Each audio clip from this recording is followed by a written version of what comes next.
जिसके साथ अनुप्रिया पटेल पहले से थी, अब भी हैं, संजय निषाद हैं, उनके पास भी एक बड़ा गठबंधन है, तो इसको आप कैसे देखें? देखिए, उनके साथ में 10 साल का कार्यकाल है।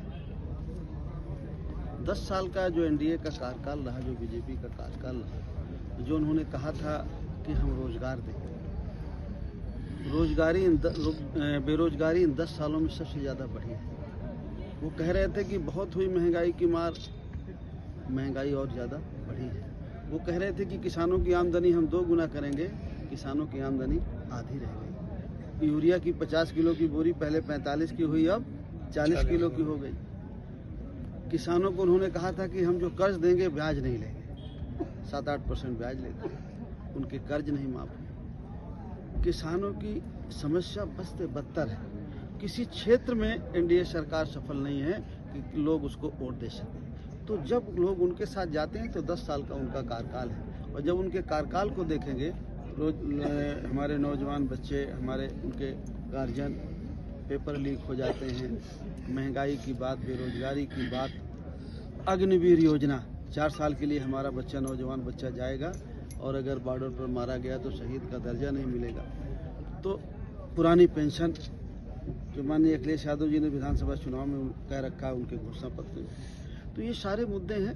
उससे हमको ऐसा लगता है, आपको भी ऐसा लगेगा कि लोग एनडीए गठबंधन को पूरा अपना स्नेह देंगे, आशीर्वाद देंगे, और समाजवादी पार्टी के जिले की आबादी लगभग 50 लाख है और यहाँ रोजगार के अवसर न के बराबर है।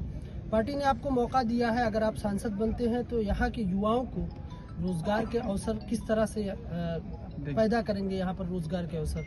देखिए, अगर जौनपुर की जनता ने मुझे आशीर्वाद दिया, स्नेह दिया, और अगर मैं जीत के गया तो मैं निश्चित तौर पर इस बात को महसूस करता हूँ। मैं गांव देहात का रहने वाला हूँ, गरीब परिवार से आता हूँ। जिन लोगों की आप बात कह रहे हैं, उनकी बातों को हम 20 साल से उठा रहे हैं। हम हैं, चाहे ललित जी हैं, अध्यक्ष जी हैं, अरशद भाई हैं, सब लोग हम इन्हीं की बात उठा रहे हैं। तो हम इस पीड़ा से गुजरे हुए हैं जिस पीड़ा की आप बात कर रहे हैं। निश्चित तौर हम चाहेंगे कि जौनपुर में कुछ उद्योग धंधे हों, ताकि जो लोग रोजगार के लिए, रोजी रोटी के लिए बाहर जाते हैं, उनको बाहर न जाना पड़े, उनको यहीं पर काम मिले और जौनपुर जिले का विकास हो।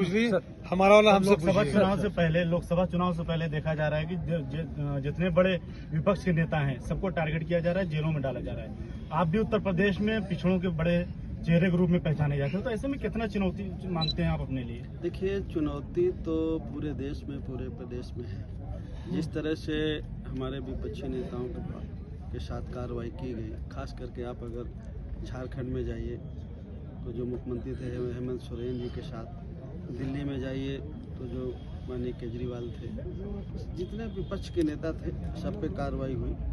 और पूरे देश में, ये तो अभी ताज़ा चुनाव के समय ये 2 कार्रवाई हुई, लेकिन पूरे देश में सभी जगह बड़े पैमाने पर विपक्षी नेताओं पर कार्रवाई हुई। आज से पहले कभी ऐसा नहीं हुआ। तो उसी का तो परिणाम है कि लोगों ने देखा कि ये सरकार तानाशाही कर रही है, इसीलिए सरकार को हटाने के लिए लोग इंडिया गठबंधन की तरफ मन बनाए।